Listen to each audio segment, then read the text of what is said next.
What's going on, everybody? John here with you. It's a Tuesday, May 12th, 2026. How's everybody doing out there? It's time for the MIHL 2025-2026 season end review. And you know, I got to do this as far as throwing that in there. But let me go ahead and say that this was a fantastic year one more time, and it's going to be a little bit different as far as some of the things that we talk about. Again, my apologies for the camera and some of the things it'll have because I can't hang that over, so you're probably just listening. I want to have a fireside chat with you. So I'll go through this. I got some of the notes. Admittedly, this will be a one-taker as it usually is, just some of the things I typed up and wanted to talk about with you here that I can't normally talk about during the season. So this will be some of these things. That's why we make a video. So a 12th team is going to be announced in a couple of weeks, according to Scott Brand. As again, I'll have the Game 3 story uploaded as soon as this video goes, as we'll have everything with the pictures, and we'll get all the thank yous as well from the 1 hour mark of Game 3 of that broadcast. Looks like a 4-team split now will be housed inside 3 divisions. It's 6 current active teams in the MIHL North right now. In the Kalkaska Kings, St. Ignace Saints, and Alpena 45ers that split the first 3. The South make the other 3, as you know, of the Michigan Shadow, Muskegon Voyagers, and Waterford Sharks. Your additions for 26-27 are going to sound like this. The Findlay Force out of Ohio. The Motor City Muskies will be playing in Allen Park. Northern Michigan Warhounds, the West Michigan Sentinels, and the Summit City Distillers in Fort Wayne, Indiana. They'll also split some other time in another rink, but they'll be based in Indiana and TBD. In about a week and a half, I think we'll get the next announcement. So what does that mean for other leagues and maybe the American Premier Hockey League in general? I've seen some of those posts like you. Again, I can't comment on all of the stuff because I work for the league. Again, even though I do play-by-play for the Sharks and do the write-ups and everything else too, I have to kind of stay in my own lane. I think you can understand that. So it's not for me to say what goes on with the other leagues, but I can say I've had conversations on and off the record and between people that I hold dear and between all of these other teams, and say that I am concerned for myself and maybe for the league that it is growing a little bit too quickly, because this is my 3rd full year completed. And this isn't me trying to throw any shade to what should or shouldn't happen. I'm just speaking honestly to you. I've seen it in the league from where I've covered between 4 teams, 6 teams, back to 4 teams. We've gone to 8, back to 6, because we have the dropouts of the Warhawks and the Sheboygan Wendigo, and now we're going to go to 12. So that is a big jump to double everything, and I just want stability for these organizations. I want the rosters to be competitive, and I want these games to be played.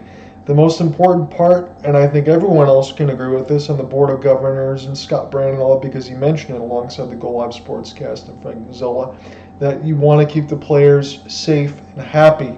That's really all I want. If they're safe and happy and they're taken care of, and these games are competitive and the games are being played, that is pretty much what you want.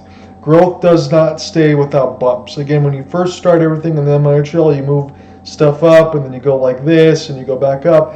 But, you know, the last 3 years, as good as it's been, and the last 2 especially competitive in the MIHL finals, holy cow. You had the Sharks winning in 2024, as I mentioned in the video, with the sweep, but those games were close against Muskegon.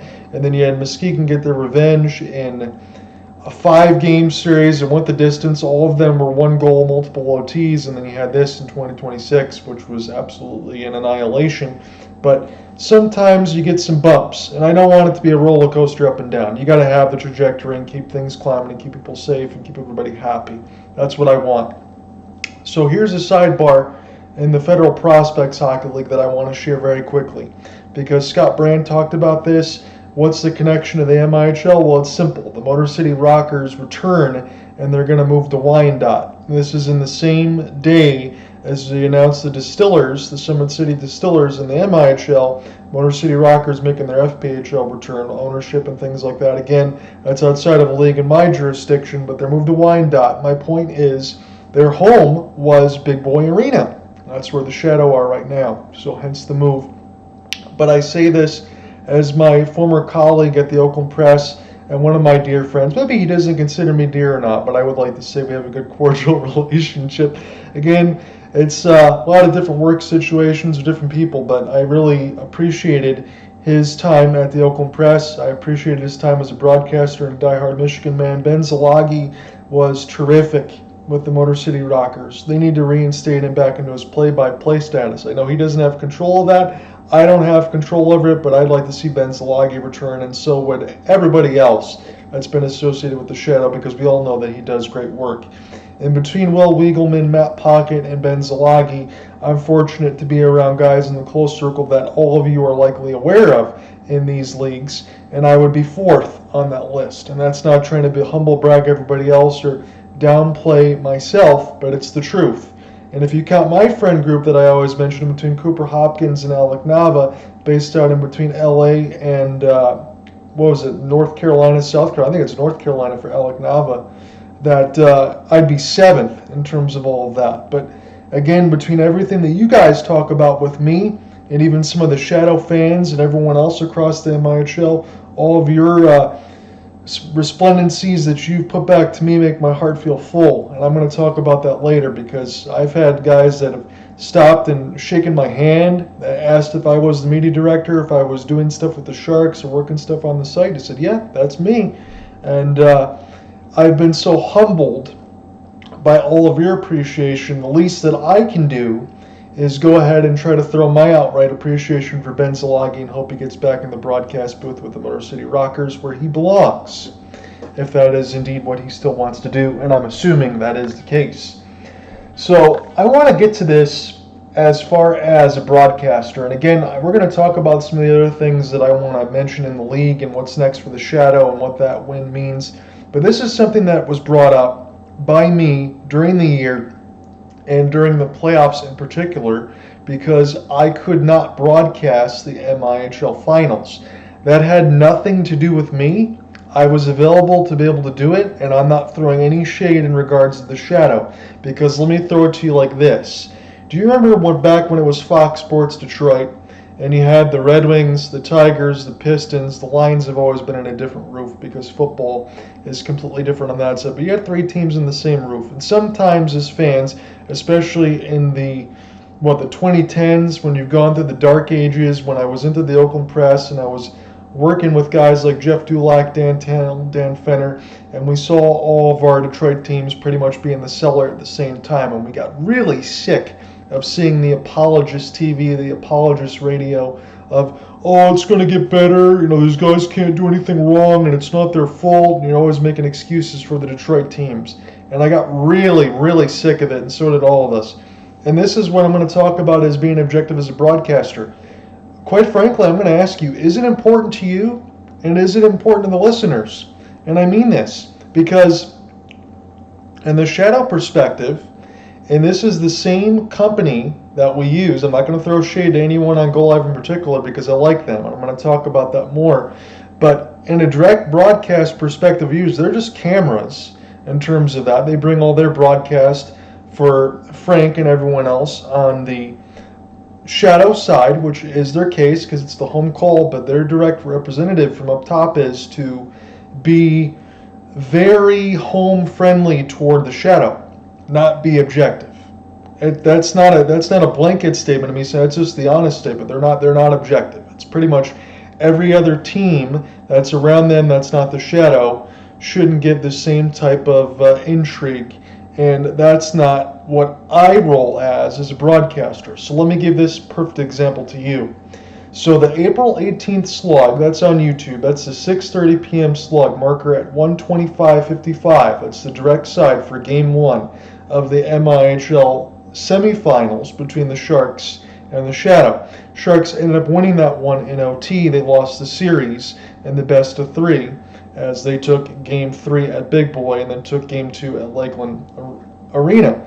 So the reason I bring this up is because in particular at the 1:25:55 marker, as I mentioned, it's a 5-on-3 shorthanded goal from Sam Gagnon that makes it 1-1 during the second period. That's my call in comparison to it. Again, for those that don't put a name in the face for the play-by-play of the Waterford Sharks, there you go. I'm on camera here with you, but this is my call back and behind. And I know that James Rearcy, and he said it right, you want to bring all the Shadow fans there. It's the Battle of M59. You had 10 meetings in this particular calendar year, which was not going to happen. The Lakeland had a power outage on one of the times that moved the home games to Big Boy, so I lost one of those. In the first 7 regular season meetings, I only had 2 of those. So I was pretty upset, but there really was nothing I could do about it. But the reason I bring this up is because, again, that's my call in terms of how I would call a road goal in between something very important. Now, for the Shadow prospects, and I can say this because the Sharks have played 10 times, that most of the time when the Sharks score, and this isn't anything against Frank, again, this is everything up top, and they score. And I just don't think that as me, as objective as a broadcaster, that I would do it that way. Again, I mentioned this to you a couple of years ago, but for anyone else that's new, especially in the MIHL fan group, the private group the Shadow are running, I can tell you honestly from the conversations that I had when I started before Go Live was here with even John Stonehouse and Nick Parrott when John Stonehouse brought me on. Again, he was a high school colleague of mine, and I'm doing great work. He saw all the stuff that I did with Hope, a Sports Guy. He was building all the stuff in the MIHL before the Waterford Sharks were the wheel and getting everything on YouTube. He said, hey, I want to bring John on. He does a really good job in the play-by-play. He can do some writing stuff. I think this is going to be really good for us. Let's bring him on and see where it goes. And I said, hell yeah, I want to do this. So the long story short is when I went and talked with John and Nick about all of that, I said, if we're going to do this, I want to make sure that I do the play-by-play and do it objectively. I want to make sure that I'm able to write and not kind of have to soften the blow on certain things when I don't need to. And John and Nick essentially laughed at me and said, we're not worried about that at all, my friend. Just go ahead and do what you do. We know you're professional. We know you can handle the business. And take care of things on your side. We're going to be more than happy to have you. And that's the way it always was for me. That's the way I always operated. So when I see now this year with Michigan Shadow, congratulations to them on their championship, we'll talk about that more, in an expansion year, be able to do what they did, which was fantastic, but then have the broadcast swing the way that it did, it rubs me the wrong way. But it's not my decision in the way that they run it. That's an organizational sense. So what I'm telling you is I guess I don't have to be objective. And for people that are just listening to hockey on the outside or anything else, they just want to watch. They don't care about the broadcast. If you think about some of the things that could be on Amazon Prime or YouTube down the line, they're considering an option to quote-unquote mute broadcast where you just press a button and it just takes out the voices that bring it to you directly. That would suck, honestly. I don't want to have that happen in a broadcast side, but if it's not important to you, it's not important to you, but it's pretty damn important to me and the way that I write and everything else. So I'm just going to let you know that's never going to be reflective of how I do things. I just wanted to have an honest conversation about it. Because, again, we talked about it, and I can mention a Josh Hill goal during a 5-on-3 at Big Boy Arena when the Sharks end up getting that back to 6-6. Again, they lost in that Game 3, but what it meant.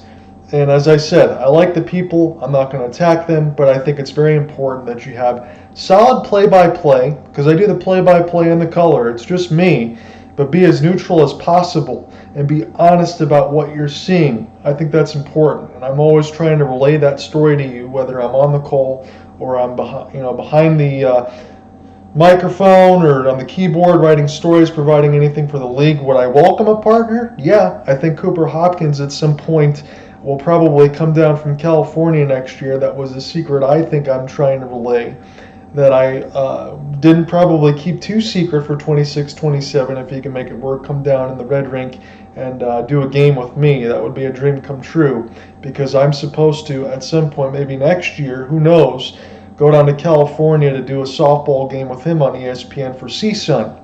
So I'm hoping that we can make that happen at some time. He's got quite a pull. And I think that's going to be a lot of fun, especially if we can get to do that. It'd be a dream come true for both of us. So the one last thing I want to mention as far as what happened this year, especially during the broadcast. So Game 2, we had a little bit of a situation where there was a copyright infringement. Now, apparently when some of that music gets played over at Lakeland, some of those things get picked up on YouTube. Any copyright infringement will flag the video, shut the video off. So I said something that it wasn't in malice or intent, and the same thing across the board for me, that it wasn't that way. Nobody was heated. There was just a little bit of a disagreement. So pretty much when I was in the building for Game 3, I just made sure, as I was brought on, which was very nice by Frank and Gary and Kelly, to bring me on there for the, what was it, second intermission, when we gave our intrigue about what happened. It was pretty darn spot on as far as what I would say in terms of the penalties and what would matter, and that game was exciting.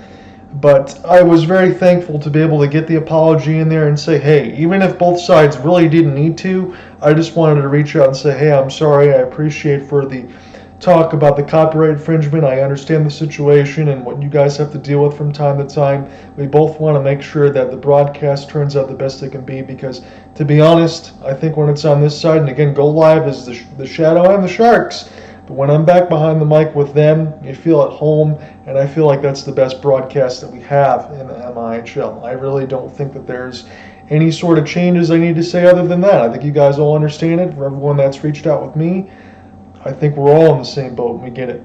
So what's the atmosphere like at Big Boy Arena? What's the broadcast booth situation like? So here's another thing that was interesting to talk about, because remember when I reached out when the season was supposed to initially end on March 22nd, that was my birthday side. It didn't end up doing that because we had to move things around and the season got moved a little bit too long, but that's the way it goes sometimes. You have to have a little bit of a safety buffer just in case. But the broadcast booth at Big Boy Arena is essentially like looking through a speakeasy for Gary and Frank. You have that little sense of the window there to kind of get the sight line for your eyes, and that's really all you have. And it's a little bit farther away. So when people ask me, and I know Riorsi brought in a big crowd and everybody traveled well, and I'll say they traveled well very much so for the Sharks in Game 3 as well, because the vuvuzelas and everything else will go ahead and make that march as well. I can talk about that after too. But broadcast booth situation would be interesting. It's not the fact that it's tight enough that I can't get into it, because I did the intermission side of it and they gracefully brought me up. I just don't think comfortability to be able to stand the entire time, because I would have to sit, even though, again, before Go Live was here, I was with Stonehouse in terms of step ladders when we had that little juncture where the banner is for 2024 for the Sharks in the Red Rink. Remember, we were doing that before these guys were even there, and that was difficult on the knees and legs, but we got the job done to do a broadcast. So I could do it. And I'll be honest with you, point blank, I did reach out to James as far as trying to get into the broadcast booth, even if it was color or anything else. I don't want to infringe on their own call. It's their right. But he said no, it's not going to happen. So I couldn't fight it. There was nothing I could do. That's the decision they wanted to make. I wanted to try to bring some neutrality into the broadcast, try to keep that professionalism for me, but it wasn't going to happen. So for anything else in the future for the Shadow, who knows? He might change his mind, but my guess right now is no. So that's what it's like in the broadcast booth situation for the atmosphere.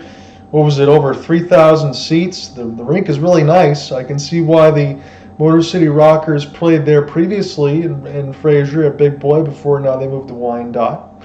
And now it's the home of the Shadow, and they have a really nice barn.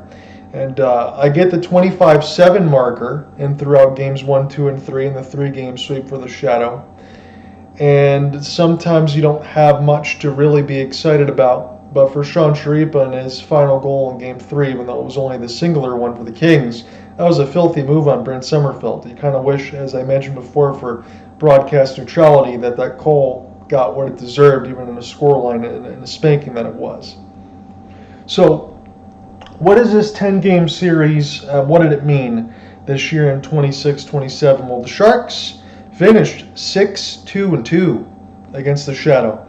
Now, you don't want to lose games 2 and 3 of a best of 3, because it automatically means that the series is over. Again, they lost one in regulation, one in OT, but those ones don't count toward it for the OT mark for playoffs. That's just a loss. But 6-2-2 in general and 10 is really darn good for the Sharks. And I'm not trying to be rah-rah here, but in any other situation, if you didn't have the teams drop out like the Wendigo and the Warhawks did, the Sharks and Shadow wouldn't play 10 times. You wouldn't have the opportunity to probably bring in Ryan Smith out of Michigan State or Bryn Simmerfeld from the Topeka Scarecrows. And credit James Rearcy, as we said from the very beginning, credit that whole team. The Motor City Rockers had folded. They want to bring those guys in. You got the Port Huron Prowlers. You got the APHL, FPHL overseas experience, NHL, Stanley Cup champion, and Chad LaRose. Bill Ruggiero, I mean, that entire group, it's the testament to them from not even a year process to being champions, not taking anything away from them. But if the situation is what it was supposed to be, Sharks would not have played that many times, be able to have that many types of efforts. Because, let's be honest, and I'll say this again, this is not sour grapes, this is just complete honesty. And between the quotes that I had with Rearcy, I mentioned to you he made it sound like a Ric Flair promo, and that's exactly what it was. You're going to paint the blood red in the benches and the red rink inside Lakeland Ice Arena. You're going to go ahead, and I fully expect his words to move past the Muskegon Voyagers. I happen to think that the Shadow probably took them a little bit lightly. That's an understatement. That's why the games went all the way to 3. And also, not to discredit Zach Danson, the Muskegon Voyagers, yes, they lost 10 games this year. Let me go back into this record really quickly at 15-10. But the Muskegon Voyagers in the playoffs looked like they always did during any point in the regular season. And they pushed the Shadow to the brink in that quarterfinals. If it was not for a delay of game penalty in the final minute of the Game 3 side, they would have been moving on to the semifinals. It was a 5-on-3 they got scored against. It couldn't be helped. If the Shadow didn't shoot themselves in the foot with all those silly penalties during Game 3 when they had a 6-3 lead, it wouldn't have been 6-6 and then went into OT. So they had to learn some lessons along the way. When they played against Kalkaska, things were a hell of a lot easier. And again, as I'll mention in the story, I have that posted not from the video, but the story side, and I have the direct timestamp when Scott Brand mentioned that some of those players, and I don't think this was air quotes, were on vacation for the Kalkaska Kings and they were missing several top scorers. I had my mouth wide open and eyes in a cartoonish fashion, right? So that can't happen again. And for whatever situation, to be able to play at Center Ice Arena in Traverse City and out of the Coliseum during the finals, that can't happen again either. That's all got to be squared away for next year. And I know how hard that is for Susie Detcher and Cam Fisher and everything else. And I realize after having some of those conversations into the playoffs that the home ice gathering starts all over again in the postseason. And I've learned some of those things from the Sharks. But stuff like that has to change. And with these additions, and probably the 3 divisions now within 4 housing with teams, things like this will change so you don't see the 27-5 marker in the MIHL finals again. It would be more like the Waterford Sharks and Muskegon Voyagers. And the sweep in 24, like I said, the 5-game epic, all 1 goals, multiple overtime in 2025, it would be more like that. Because nobody, and I understand the Shadow want to win it, and the fans want to enjoy it, but nobody outside of that wants to see a final so damning against for the quality of the product when in totality over the last 2 years for me before that, my 3rd full year complete, the competition level has been quite good. So what does this mean for the Shadow moving forward? Well, I put it in the story, and I'm going to say this point blank whether you think it's right or wrong, that the Muskegon Voyagers have 4. The Sharks have 1 as far as championship, and now the Shadow have it in their expansion year. This means that the Shadow have to get all of their affairs in order at all times. I'm not knowing of what goes on and off the ice, and even if I did, I would not spill any tea because it's a quick way to give myself, even as a volunteer, a pink slip. So I would never do that. But I think they know, and everyone knows, as far as a champion is, you have to keep your affairs in order. You have to make sure you do your due diligence to have everything done the right way all the time, and you have to carry a certain level of professionalism with you all the time in working with all the other teams in tandem to make sure the MIHL is what it's supposed to be. Now, if you can't do that, even as a champion, it would be shameful, because I say legacy status for the Shadow won't happen until 2029. You got to give them some time, but the 1-for-1 and bat 1,000 is perfect. And I hope in sincerity that the Shadow bring their group back, at least their core, because some of them might go to the Rockers, some of them might go to the Portage Prowlers, or go to other options elsewhere. But I think for the most part, this core, I hope, returns back to Big Boy Arena to go ahead and try to go for round 2 and go for the repeat. It's only fair, but as I said, you have to keep yourself with the utmost professionalism at all times, know the ins and outs, make sure you take care of your business on and off the ice, and help try to grow that league. Because if you try to start slacking off and you do things the wrong way, that's going to put you in probationary status, and that's not going to do things well for anyone. And it's going to make you turn into a footnote. Because what I don't want is for, again, the Muskegon Voyagers that have 4 and the Sharks have 1, they've been essentially grandfathered from this MIHL. They are the gold standard for what everything is for legacy. But what I'm saying to you is, the Shadow just got started. They're a champion now. I'd want them to be grandfathered after 3-4 years too. Build their legacy and move on. You have champion status. You got to make sure you act like it at all times. Not saying that they don't, but that is the propensity of the things that you need. And you got to have that be the royalty in terms of being the gold standard of what takes place in the MIHL. Because they have a championship, you don't want to see them turn into a footnote. And I think everybody agrees with that. What I want to say in terms of the MIHL playoff preview, I have the 6 teams written out. I have responses from 5 of them. I'm not going to throw any shade towards Susie and all of that, because sometimes, again, I gave it a week before, but it's hard to get within that deadline. 5 of 6 is not bad in terms of being able to get the notoriety and the quotes and everything else. And I am terrified to death, I'll be honest with you, for now 12 teams from 6 to try to get all of those quotes. I want to go 12 for 12 next year in this playoff preview, but for the preview itself, it took me about more than 24 hours. I'd say closer to 30 to make that between 6 teams. And that's combinations with all the photos from Lakeland Photography, Brandon Rivers, Michigan Shadow Hockey, and Adrian. I humbly thank you for all of that.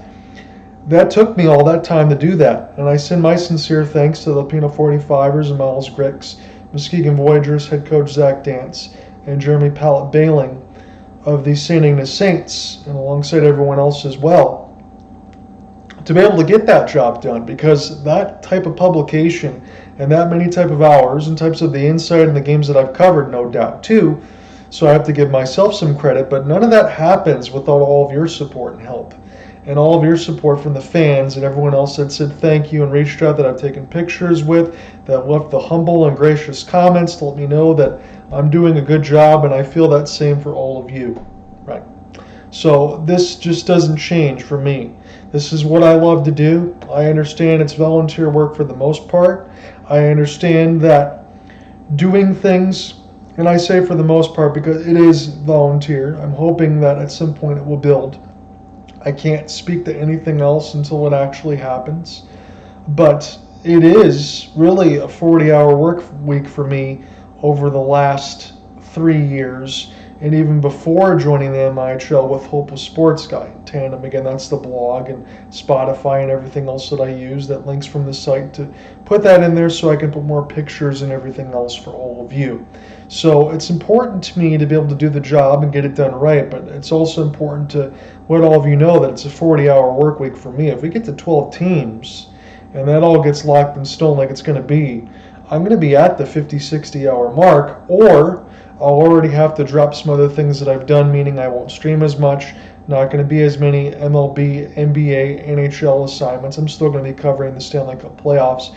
Again, once this video is done and I get everything else done, I have some other stuff hopefully to talk about with Alec and Cooper as far as working with them toward the Stanley Cup finals and everything, at least in totality. But I want to get assignments in before that. But my point is, if I'm spending so much time doing this volunteer work and I want to make sure that the job is done correctly, that takes time away from me for everything else. And I understand that's part of the narrative and the job description, even though it's volunteer, but I want to make sure that it's done right.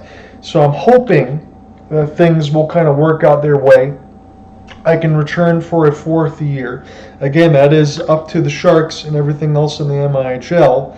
I'm assuming everything is mutual as it always is, because I have nothing but love and respect for Nick Parrott and the Waterford Sharks and all the players on the team. I'm not trying to throw out names and make everybody blush, but that's my family. Again, Mama Shark and all that, that's my family, and I would do anything for them, and I would do as much as I can for the league. But the Sharks and the play-by-play and all that stuff from my heart and the stories, that all comes first. The league stuff is a secondary that I'm happy to do. I'll be honest with you, I don't know if I'll be able to always get to all 12 teams. I think that's going to be an impossibility.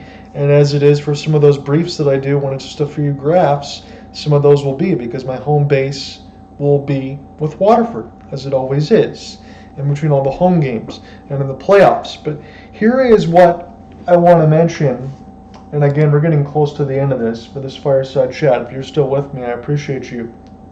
But what I want to mention as far as, what's next for me and what I'm volunteering for. So I already made it clear earlier that I could not broadcast the MIHL Finals and the play-by-play with the Shadow because that was their decision. So what I'm volunteering for is, hey, if this happens again, I'm going to try to fight my way through that door, that even if it is the Shadow and say they win another championship, that I'm at least bringing some sort of color.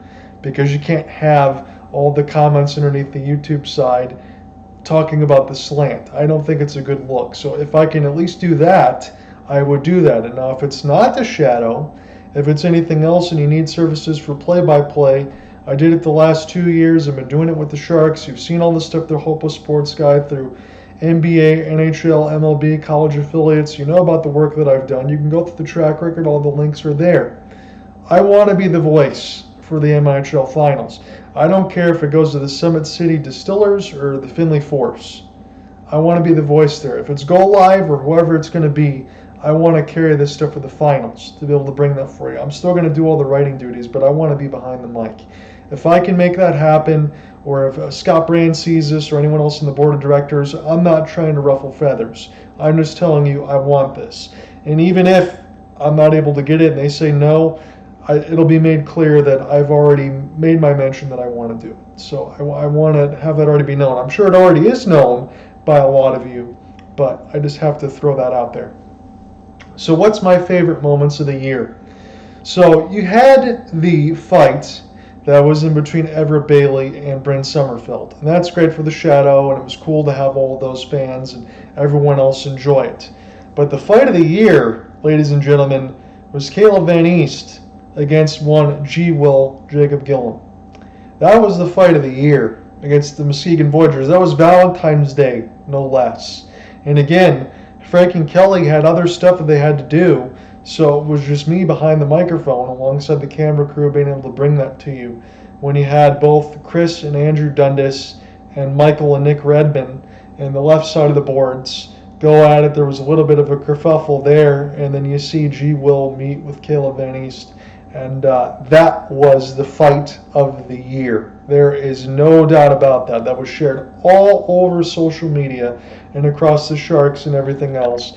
And I really enjoyed that. And I really hope, and I know G. Will had some very kind words from me, and I humbly appreciate you, my friend, about the call. And I love the broadcast cues. I said, man, that broadcaster was awesome. When I mentioned, is this Chris Osgood and Patrick Waugh? I hope you're watching, everybody. Like that type of deal. That was freaking awesome. And it gave me chills to be able to bring that in and relive that there. I'm glad that Go Live over the last couple is starting to bring all that stuff to YouTube, because when it's on their site, after for reasons because the files get so large, you just can't hold them anymore. So now that'll be there forever. And that was so wonderful to bring. Game 2, the Sharks had lost to the Michigan Shadow, and it was a 1-1 even series, but Zach Zolkanich, he did not get hooked by Alex Gregorich, but it was more in toward the hands, up toward the gut, and you seen him kind of belly flop down ever so gingerly to sell the call in front of the Zebras at center ice. I mean, it was such an easy sell job for somebody that's built like a refrigerator like Zach Zolkanich and the wonderful player that he is. He's such a power forward and a bruiser.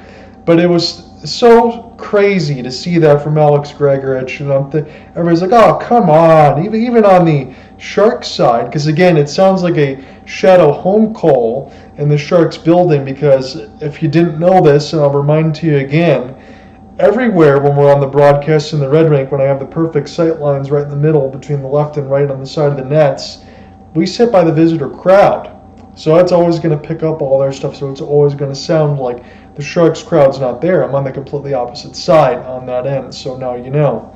That's that little channel 4 with the star, all the way across. So Spencer Bowman, after the Alex Gregorich penalty, goes right in front of the Sharks bench, or the shadow bench too, and does the belly flop dive. And I try not to laugh out loud, and I mentioned a little bit of gust of air inside the building and the way that it was, and everybody understood that, but I loved that moment, just to be really sincere for what happened across the board, and knowing that it was not a great call, but the Sharks ended up losing that game anyway. And it's still one of those moments, even in a loss, you can appreciate the honesty and sincerity and the hilarity of that moment. And I do want to say this, for Nick Allen and the West Michigan Sentinels of the APHL, now moving into the MIHL, I got to see him a couple more times. Now, granted, I probably saw him with the Gaylord Snow before they moved to the Alpena 45ers, and still under the direction of Miles Grix, who's done a good job. But for Nick, I saw him a couple times, and specifically in the game for January 17th with another Go Live one that was there. Now, the Warhawks, unfortunately, with Jimmy Bolton, had to fold, but I thought he did a good job for a long time, just trying to keep things together, as hard as that is to do. And you could really tell in the 25-26 season that they brought as much talent as they could to try to make sure that they could have competitive games against the Sharks. And holy cow, what was it, 3 of the 4 meetings? I can't remember off the top of my head, probably 5 meetings that I saw, probably 4 or 5 meetings. These games were within 2 or 3 goals. They were close. There were comebacks. It was pretty epic. It was fun. It was up and down the ice. You could see the Jake Tomalak squad work for the long breakouts to try to mess up the Sharks and try to get not necessarily tray picks up the ice, but odd man rushes and create what they needed to do. Nick Allen was awesome in that game on January 17th. First, he hits a shot off the bar and in, off an end-to-end rush, and then he goes end-to-end again and absolutely snipes a shot. I think at that time it was Ian Morton in the goal crease. Ian Morton was awesome in Game 1, helped the Sharks win against the Shadow at Lakeland Arena to give them the 1-0 series advantage. If not for him, and if not for G-Will at the time to help them win the MIHL banner and have Ian Morton come in at the times, because G-Will, Rogue Along, and Ian Morton all had their moments to be able to make sure the Sharks won the regular season banner in the MIHL South. But, I mean, holy cow, Nick Allen was outstanding, and that was one of my favorite moments. Again, I gave you 2 of those, even one in a loss, one for a road team side, and then a couple things for the Sharks. So again, I'm trying to bring that to you all the way across the board. We already talked about what I'm volunteering for. Let me close out with this. So my health status very quickly and what's changed. If you notice this outside for March, I told you that I had the vertigo diagnosis. Maybe it's positional vertigo more than anything else, but I've been on a couple of pills to kind of get everything else acclimated and keep myself upright and everything else stable. So to that point, my hope is from late February into March, from when everything started, especially late February, I could barely even raise my head without projectiling. It was not good, didn't feel well at all. It's gotten manageable for the symptoms, but I'm still at times, even with rest and hydration, sometimes rest is hard to come by, 4 or 5 out of 10 feeling. So it's not the greatest at all times, but I'm managing. It hasn't changed the workflow. Being able to do a lot of this stuff from home and have the base there with the Sharks feels great, so I don't have to sit there and drive long distances and still do everything else that I need to be able to do and do it well. So my hope still is for a full recovery in June, at least now going from month to month. Now it's every 2 months that I have to go visit the doctors, and I hope that that can be a full recovery. I already mentioned to you my schedule and hours are pushing 40, and between the things I need to do to get myself ready for assignments and league duties and everything else outside of that. with the 12 teams, we could be pushing 50, 60, and that would be dangerous territory. So I would have to cut some other things out that I normally would need to get ready. That might make things difficult. We've had some transitions, again, I can't speak of publicly in terms of too much, but you've seen between the broadcast and the room and everything else looks different. I'll leave that hint to you for there, that's been a transition and that's been changed a little bit. But it's been fun. Things have been different, but everything else for the MIHL has been about as good as it could be. I'm very much looking forward to seeing the Northern Michigan Warhounds and Andrew Dibble and Megan Hackle, as it was before with the Kalkaska Battlers. I know they're the Kings now, but that was Andrew Dibble before that. Hopefully Justin McComas will still be playing so I can shake his hand and forever always say thank you for the 2024 picture with the championship with the boys. And then in 2026, you have a couple of these other new teams that we mentioned there across the board. Again, might be able to see Nick Allen. Hopefully be able to see Brian Danielson from the Kings, if he's still playing with there as well, to be able to shake his hand and say thank you for everything. And alongside everyone else with the Sharks and the entire family, Muskegon and Zach Dance, who, as I mentioned, humbly appreciated of. This was a lot of fun in this season. There's going to be a lot of things on the horizon. Again, for any comments that I make on the MIHL Facebook page in terms of the 10 teams that were locked, I can only say at the time that I knew that was what it was at the press release until we now have 12. So until Scott Brand lays the situation out and I get the go-ahead, I can't really lay the go-ahead. There's a lot of things that have been closed button for me so I can make sure that I can keep doing what I'm doing. But I wanted to make this video to let you know about the broadcast situation, what I think would be next for the Shadow, maybe some disagreements you think about Objectivity, the new teams. We covered a lot of stuff in this video today. So congratulations to the Shadow on their championship for 2026. I'm expecting the competition to be great again, and when we get into the finals, it's going to be a completely different story. But this will be John Ott signing off. We're looking forward to 2027.